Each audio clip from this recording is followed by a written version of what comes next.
Increase in concentration of the toxicant at successive trophic level is known as concentration.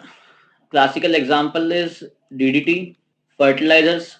Farmers spray fertilizers in farms, which flow and get collected in water bodies.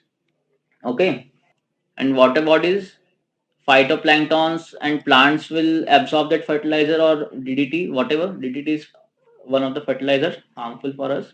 Then that phytoplanktons and plants were eaten by small fishes. Small fishes were eaten by large fishes, and then seagull or fish eating birds or higher animals like humans.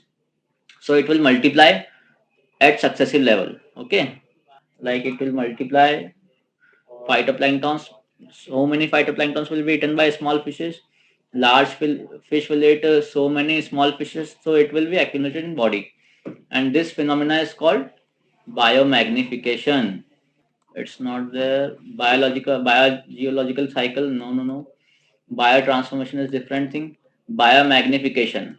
That pollutant, that toxins accumulated in each trophic level and magnifies. So it is called biomagnification, magnification of toxins in living organisms. Bio matlab living. Okay. So this is a phenomena of accumulation of toxins at each successive trophic level in food chain. This is biomagnification. Increase in concentration of toxicants at successive trophic levels in the aquatic food chain is a phenomena called biomagnification.